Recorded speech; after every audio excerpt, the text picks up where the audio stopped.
everybody, Captain G. And about a couple of weeks ago, we got together with Jock, Bartley, and Mark Andes of the group Firefall, and we had a great conversation discussing their new album, Comet. And here's some highlights from that conversation. I hope you enjoy it.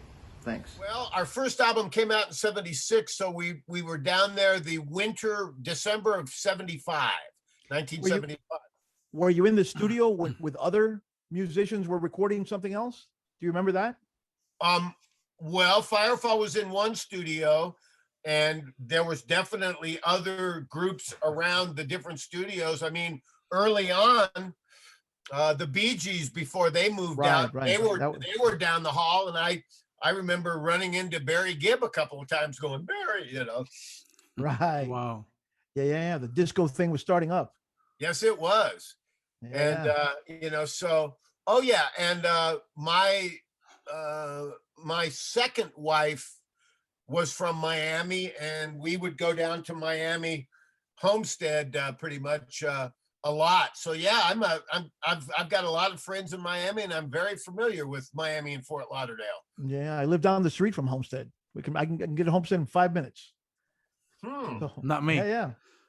No, not you. You live way up. Oh, you north. know what? They lived in Kendall, and Right. Homestead was a little south of them, which of course Homestead got wiped out in that one hurricane. Yeah. We got it here. So how do you feel about that term? I mean, you probably heard it used a bunch of times. Yeah, and I know that Firefall's considered part of the yacht rock kind of groove of the '70s. And yeah, I never really knew where the yacht rock came from, but hey, doesn't matter to me. Yeah, it's a couple of guys in California coined the term, and it was basically something they constructed with Toto's musicians playing on everybody's albums, and David Forster and all those people. Right. So they kind of made that up themselves. But now these days, basically, it's a blanket term for anything that's soft and smooth from Right. the '80s, later '70s. I mean, Right. of course, you guys' songs qualify 100% because you are the woman, and Yeah, you just remember I love you. We got some exactly. soft ones. Yeah, you got some good stuff. Thank you. But yeah. Yeah, I mean, I see your timbales behind you there. we're timbales. We got my congas here and my drums over here. All right.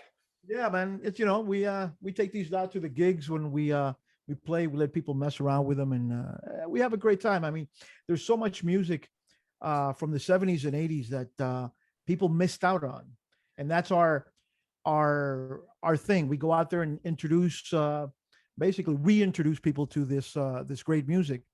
And now with your album coming out, this is a whole new, fresh material that they can devour. Because Right.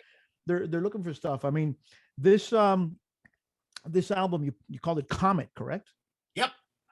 Yeah, it's got some great stuff on it. I mean, one of the things that that immediately popped into me was that Way Back When, which is like it's like a tribute, right? Absolutely. It was funny when I wrote that song. Well, we can talk about this, I guess, when Mark gets on, but Right. Firefall, like a lot of the bands that we tour with whenever there's not a pandemic, bands like America and Orleans and Atlanta Rhythm Section and Poco and Pure Prairie League and a lot of those, Ambrosia, you go out and when you're on a package, you get like 35 or 45 minutes to play. I pretty much know what 40 minutes we're going to play with Firefall because everybody's buying tickets to hear You Are the Woman, Just Remember I Love You, Strange Way, Cinderella, etc. And we've been coasting on our past hits for a long time, decades. And we decided to record Nature's Way, which Mark Andes was a member of Spirit.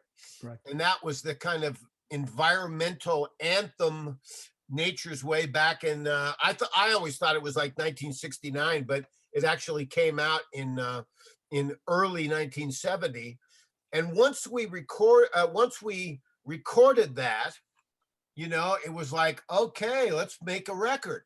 It's time. And me being leader of the band, I really started thinking, You know, I write a lot of songs. We can find other songs. I encourage the other band members. So with that kind of historic spirit nature's way deal, when I wrote way back when, you know, I wrote the first verse and it was the Beatles and the Stones and the Byrds and Bob Dylan. And I knew that the, you know, the Byrds didn't really happen till 1965. Right. Whereas the Beatles and the Stones were in 64. And so I wanted to write around a lot of the music that was in those years. And the funny thing about it was, once I had the first verse done and I knew it was 1965, I Googled top 100 hits of 1967, you know, and suddenly Aretha Franklin, Respect, and the Young Rascals, Groovin', and Brown Eyed Girl, and Marvin Gaye, and all these songs came up. Same thing with 1969 with Led Zeppelin and music from Big Pink and Green River by Creedence Clearwater and everything. So once I had the historical framework of some of those great songs, I wanted to incorporate that into my storyline of the guy and the girl being in love when some of the best music was on the radio. And it was just really, really cool. And I'm really proud of that song because, you know, there was a lot of people, and maybe you guys, you know, a lot of people who missed out on the 60s who weren't born yet, you know, or they were, you know, and, you know, I was 13 years old when the Beatles hit, and, you know, and it was just amazing, the music and the quality of the songs and the stuff you would hear on radio then. Yeah, the musicianship. Unbelievable. That you don't see that anymore. No, that's true. And you know what? It's interesting too, because the Beatles were one of the first bands who wrote their own songs, and they opened the door for everybody else to write their own songs, you know, and a lot of the, you know, and record labels, you know, there was still a monopoly, but they let bands do what they did. And, Exactly. and each band, you know, had their own thing going, and they trusted the artist. Right.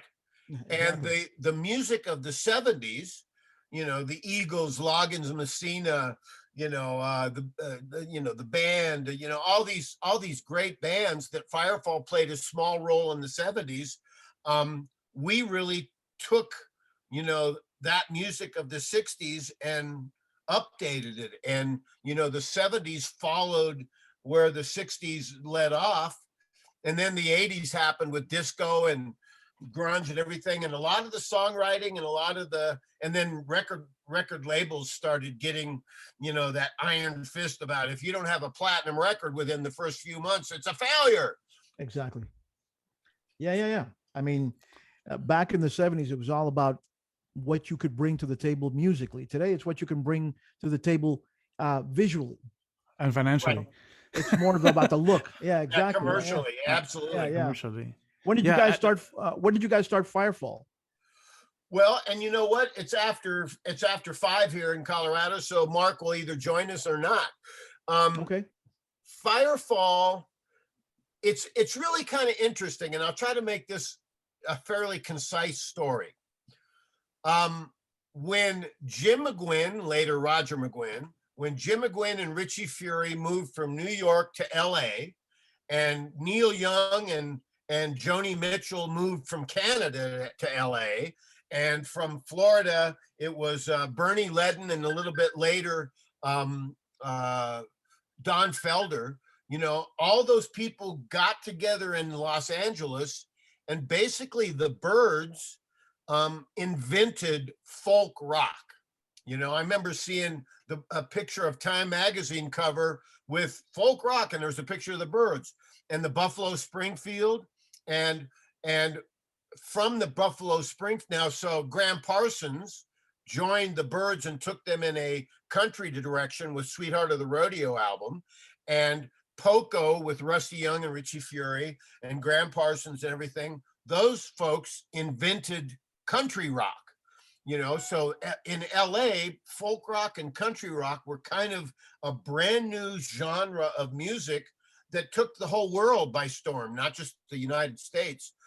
And what was really interesting was, I lived in Boulder, Colorado. I was born in Kansas and moved to Colorado. And after I went to college for a year, I stayed in Boulder with Caribou Ranch and Caribou Records. And recording studio was up the hill from Boulder that Chicago owned. And people like John Lennon would come in, and Neil Young and all these great people would come in and record at Caribou. Red Rocks was just down the pike in Golden. But all of a sudden, from about 72 to 74 or 75, all these California musicians who got really successful, rock stars, got sick of living in LA. And suddenly, a lot of them moved to the mountains above Boulder, Colorado. Stephen Stills, Chris Hillman from the Byrds, Joe Walsh, Dan Fogelberg, Carl Wilson from the Beach Boys, Mark Andes from Spirit, who later joined into Firefall. And suddenly, Boulder was this hotbed of music with all these big rock stars like Stephen Stills and stuff, coming back and mellowing out in the mountains. And that's where Firefall started. And what was interesting was, Graham Parsons was in the Byrds. He left the Byrds, and Chris Hillman joined him, and they formed the Flying Burrito Brothers. And after Graham quit the Flying Burrito Brothers, Rick Roberts, later Firefall's leader, joined to replace Graham Parsons. It's amazing how intertwined so much of this stuff is, because Rick Roberts and Chris Hillman discovered Emmylou Harris in a little club in Washington, D.C. Mm-hmm. And that night that Chris Hillman saw Emmylou sing for the first time, there's Mark. Hey, Mark. Hit your audio. Unmute your mic. Hi, you guys. Oh, there we go. How are you, man? Good, man. I'm in mid-story. I'll try to finish this out. So Chris Hillman, when they discovered Emmylou Harris, called Graham Parsons and said, "I think we found the female singer for you." And Graham, Emmylou went out, and Graham and Emmylou started the Fallen Angels, and and Emmylou got her first national exposure with that. I totally, as a guitar player, fell into being hired by Graham and Emmylou and went out on the road, and I met Rick Roberts in New York City. And when we both found out, you live in Boulder? Hey, I live in Boulder. We should get together, which we did. The interesting thing about that whole intertwining thing, so Linda Ronstadt had a big hit record with Colorado, which Rick Roberts wrote while he was in the Burrito Brothers. And I was in the band with Graham and Emmylou when we went to Houston, Texas, where Mark now lives. We played at Liberty Hall, and Linda Ronstadt and Neil Young came and sat in with us. And it was the first time that Emmylou and Linda had ever met or sang together. And, it was like, wow. And here I'm in a band with Emmylou, who Rick Roberts, who I hadn't met yet, discovered. And it was just so amazing. But so the question, Mark, was that how did Firefall get together? So Rick Roberts and I started jamming on his songs, and he thought he was going to be recording another solo record of his on AM Records, NM Records. And I thought I was going to be one of the guitar players on that. But when Mark Andes, who was one of those California guys who moved to the mountains above Boulder, Colorado, Mark started jamming with us, and suddenly it didn't feel like a solo record anymore. It kind of felt like it could be a band. And when Rick Roberts said, "Hey, I know this guy, Larry Burnett, who's a songwriter, great singer, songwriter. We sound good singing together. You want to hear a song?" And Mark Andes and I went, "Yeah, hey, let's hear it." And the first song that he played for us was Larry Burnett's Cinderella. And Mark and I just went, "Get him out here." And the cool thing, and how Firefall got together, from our first day of practice with Rick and Larry and Mark and I, and then in that first week, we worked out songs that a year and a half later would be on our first album. I mean, they had Cinderella, we had Mexico, we had Livin' Ain't Livin', and Mark and I were just in hog heaven as players because we had all these amazing songs to sing with, to play on. So it was really great. And once Michael Clark, who was the drummer in the Byrds, a month or so later came into Boulder, we never had to really try to sound like anybody. We just sounded like us.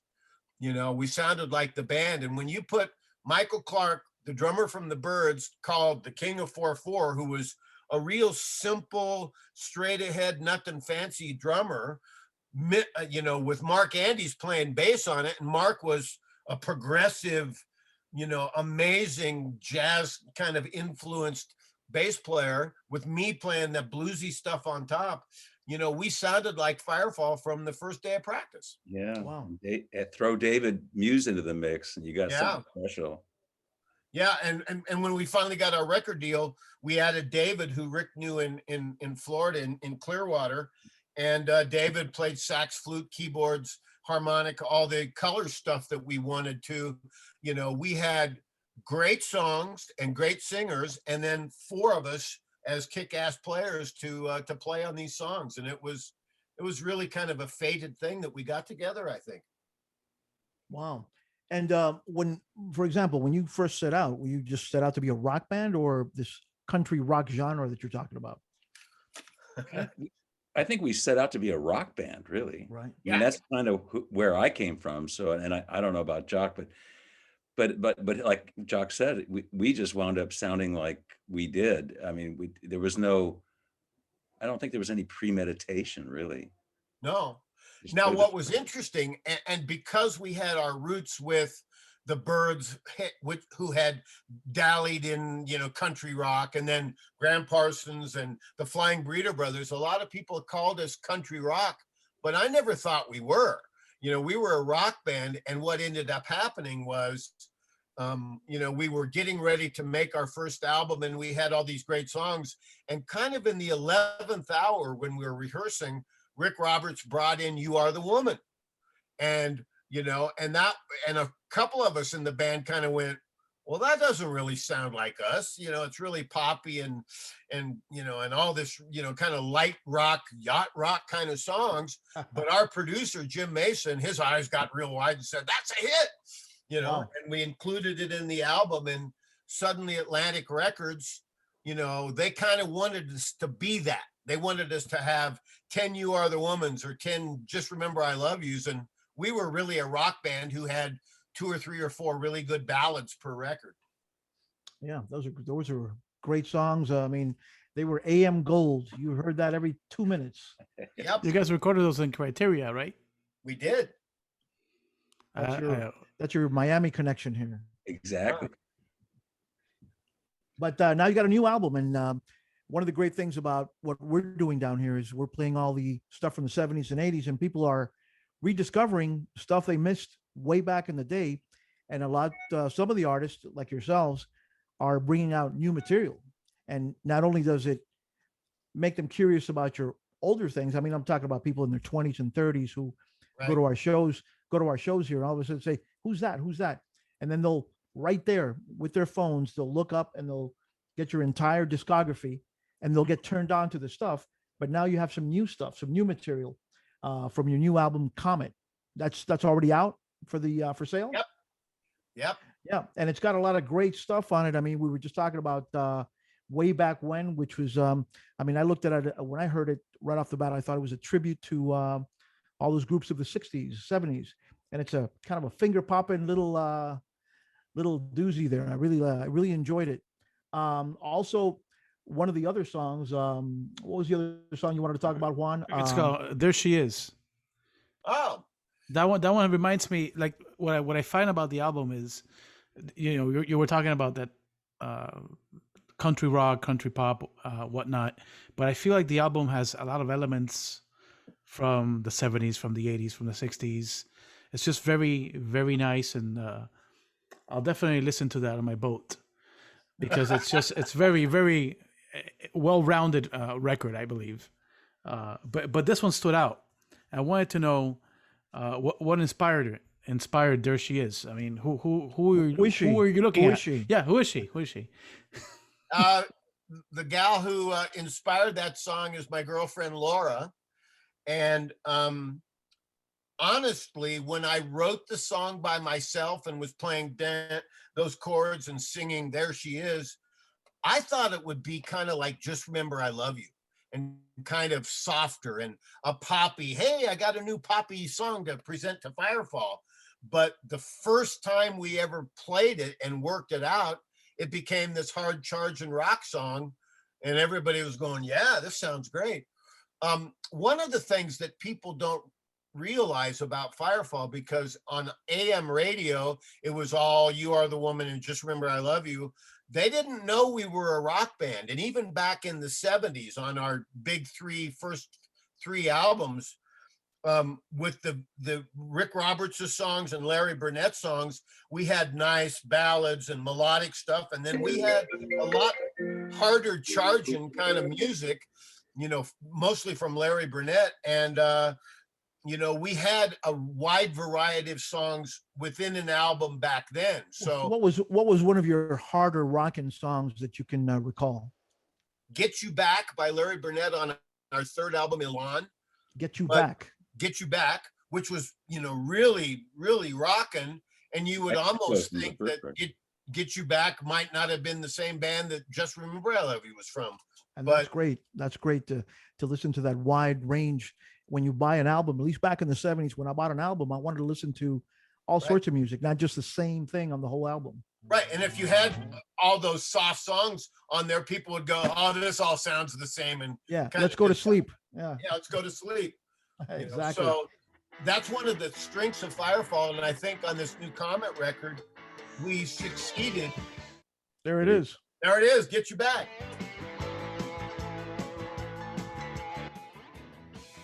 Wow. Go Juan. So you guys, this is your first album in what, 20 years?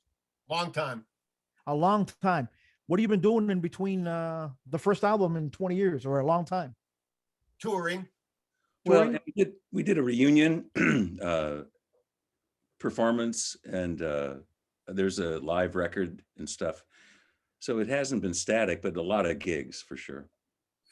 And what's interesting is when we play these packages, like I mentioned before Mark got on with, America or Poco, Pure Prairie League, Ambrosia, Atlanta Rhythm Section, when you're playing a 35 or 40-minute set with 4 other bands on the bill, I know with Firefall which 40 minutes we have to play, because people are buying tickets to hear You Are the Woman, Just Remember I Love You, and all that.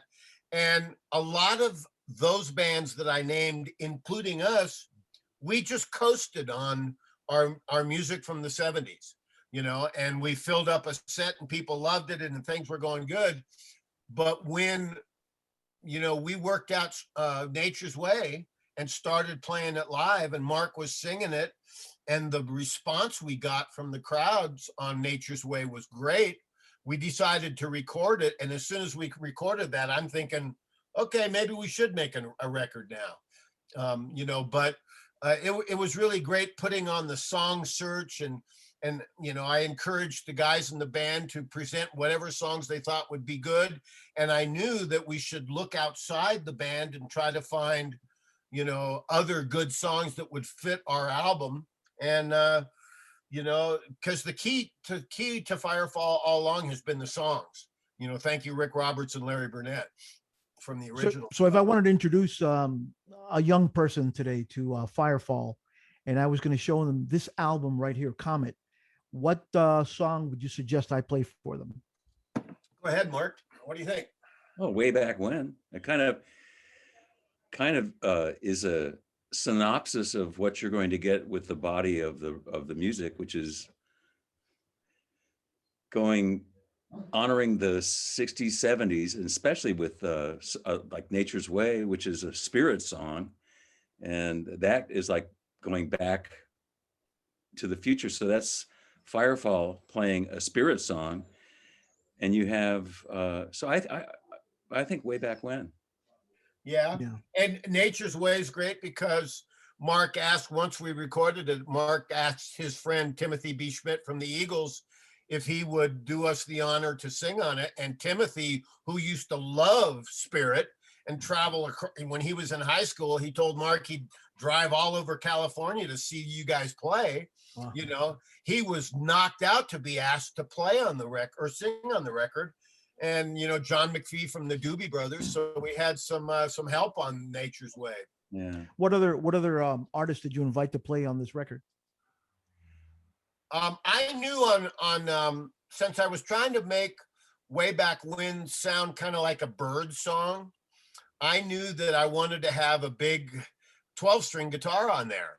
And, you know, one of the best guitar players around is John Jorgensen from LA, who, you know, plays with Elton John. He plays with the Desert Rose Band, and Chris Hillman, who has a lot of history with Firefall and stuff. So, you know, we asked, you know, John Jorgensen if he'd play 12-string on the song, and he said, sure.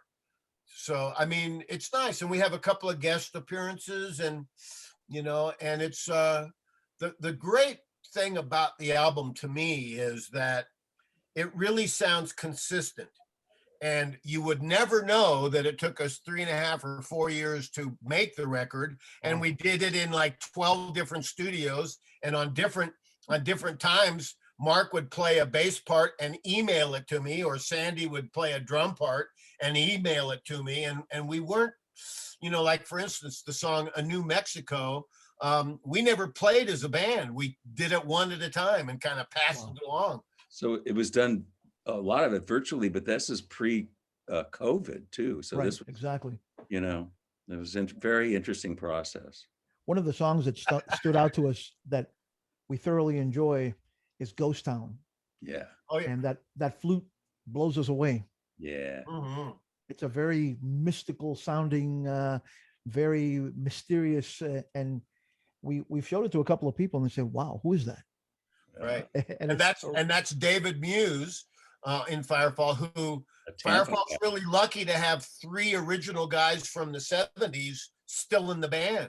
I mean, I can think of a handful of bands from the 70s who are out touring now or making records that don't have anybody in the band. Oh, So, yeah. I've seen them all you the know, time down here. I've been in the band forever, and it was great when Mark came back, and David's been back and in and out and stuff. David on flute and sax, he played with Marshall Tucker for quite a while in the 90s and early 2000s and stuff. But Mark and David and I know how to make good Firefall records because we have we did it really well back, 40 years ago. Have you played on any other people's albums during this time that you didn't record? Who? Mark or Jock, either one? Yeah, actually, I was doing a lot of recording before I was asked to come back and play with Firefall. So I played on. Let me see. I don't know. Well, don't be too modest. I mean, he played with Dan Fogelberg and recorded with Dan Fogelberg. He's played on Whitesnake, Joe Walsh, Stevie Nicks. Wow. I mean, some of those gold records you see on his wall back there are from all the great players that Mark played bass on. I thought they were mirrors. That's where I do my makeup, man. Exactly. I said, wow, he's got a lot of mirrors in there. But that's great. I mean, like I said, this is a great introduction to a lot of the people that go to our shows, and this is a great way to just reintroduce them to the band Firefall from before and the band Firefall from now. And we're just having a great time with this album. I've had it on replay in my car constantly because a lot of the songs, and it's one of the things I look for in an album, is just they take you here, then they take you there, and they take you all over the place. It's not that monotonous things that you hear with a lot of the people that produce records today. They produce a straight line instead of producing zigzags. Yeah. Right. And to me, like for instance, one of my favorite songs on the record, and I'm guilty too. And I was, co-produced this record and worked for 4 years to get these songs ready to sound like this. I can't seem to take the CD out of my car stereo because I I love hearing how the songs one by one flow into each other. One of my favorite songs is an outside song, the song called Younger by Gary Burr from Nashville, who works with Kenny Loggins and has, Gary Burr has written probably 30 top 10 country records. And our vocalist, Gary Jones, turned us on to this song, and we all heard it and went, wow. And to have a song that's really sparse like that, we didn't try to fill it up. We kept the production so you can hear the vocal and you can hear the words and you can hear the piano and you can hear the guitar. And, so many records in the last 20 years seems like they try to fill up every space there is and add this and add that and add that. And I wanted to really try to keep it pretty sparse. So how's the promotion changed in the last 20 years? Now that before it was releasing an album, what is your plan now? You basically just throw out an MP3, correct? This is a CD, and it was originally designed to be just part of our merch, and since we can't do any shows, it winds up being there's a publicist, and Leighton has been on board and really helping us connect with you guys and getting interviews, but mainly we're at a disadvantage since we don't have the ability to play shows, which is our really strongest way to touching upon what you just said. When do you think we'll be back to touring and seeing live shows and that type of thing? Good question. Yeah. I think it's fluid. We're talking about maybe doing starting in June, late June. Yeah. But we can't really. It's a fluid deal, and it just depends how all these. Sorry, my dog is barking. The variant. Are you gonna be doing smaller venues, you think, to start? We were not necessarily. I think we'll probably stay where we have been. They may have less people as a result of this whole mess. Right. Like allow only half of a crowd or something, Yeah. but Maybe we'll do multiple shows per night so that the promoter can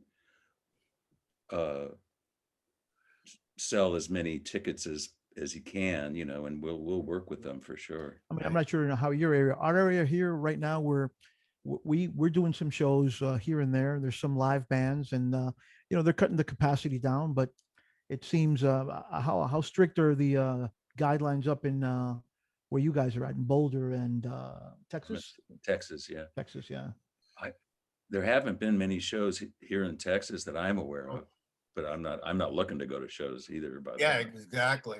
Well, what's interesting is that local bands, cover bands, or a tribute band like a U2 tribute or Eagles tribute or something, they're working fairly often in small places in Colorado, but the national bands like Firefall or Atlanta Rhythm Sections or Orleans, we're going to end up not playing a live show for about a year and a half.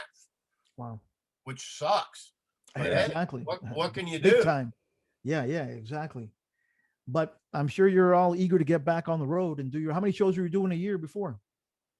Oh, 50, 45 or 50 or 55. Oh, that's so great.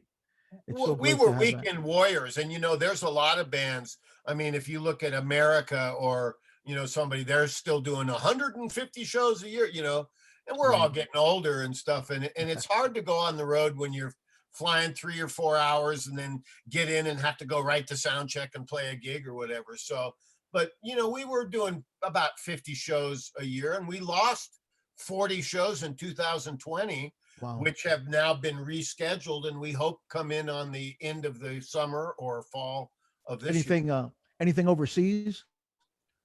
Not recently. Yeah, because a lot of overseas, but not a lot of bands from your era there and forward have a huge following. Brussels and Switzerland. We have a lot of listeners to our station that are overseas in those areas I just mentioned, and it's incredible the reception, especially in Japan. Yeah, there's this Japan, Germany also, which is crazy. Oh yeah. Exactly. Well, that's funny because I lived in Austin before I moved to the Houston area. And it's amazing how in Europe, especially, the Austin bands were very popular. And I would go with Jim Lauderdale, and we would Jimmy LaFave. We would tour Germany and northern Italy, and I mean it was crazy. And the UK. It was very interesting to me that, I mean, here were these obscure Austin bands that, really weren't well known in the States, even were just Right. huge in Europe. It was crazy. And then, of course, Mark in the 80s and into the 90s was in Heart, and they'd go play huge shows in Europe with, opening the show for Queen. Yeah, 82. Incredible. What great stories you must have of that. Anyway, it was great. I mean, your new album is called Comet, and it's available now, I assume. Yep. Everywhere. One of the best places to get it would be firefallofficial.com. And Sandy will send it right out to you for any of your listeners. But we're really happy to, in the middle of a pandemic, to have a new record out. And there's not very much new music happening these days. And we're just happy that we have an album that everybody's happy with and loving that it's out now, even if we can't tour. Yeah, it's a way to kind of stay connected with our fans, That's why I think Jock and I were so insistent that we put this out and get it out there even before we could tour, And there's so many new fans out there that are ready to fall in love with Firefall like we did. Firefallofficial.com. Firefallofficial.com. I saw a couple of really cool t-shirts with that Firefall logo that I loved back in the day. I tried to draw it on my notebook in school, but it didn't work out too well.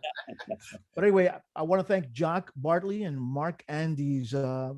This is great. This is almost a dream come true to talk to some childhood legends. I don't want to get you guys too old, but I was listening to your music. I remember every word of every song that you guys had. Thank you so much for joining. You were mentioning that there's a lot of 20 or 30-year-olds. It's interesting because when we play live, sometimes, and our audience is 50, 60, 70 years old, but we have a lot of fans in the crowd that are 20s and 30s who were the kids of those really big fans and grew up listening to our songs, and they're singing all the songs before they were born. That's got to hit you in a good place. Well, my 9-year-old is listening to Firefall here at the house too. Wow. Yeah. So it just keeps going and keeps going. Well, we'd love to do a show with you guys. Yeah. We'll get you down here. We work at a lot of the casinos down here. So when it starts back up, I mean, I've done shows here with America, with Dennis DeYoung, things like that. We have a good friend of ours, Jimmy Williamson, that is one of the singers, and they have an inn into one of the casinos. So all this great stuff. Kim Riley, which is one of the biggest promoters here. Yes, sure. We know Kim well. Oh, Kim is a great person. So she is. Hopefully, we'll see you down here one day, and you'll be able to pick us out. The guys with the Hawaiian shirts. There you go. Yeah, and the captain hats.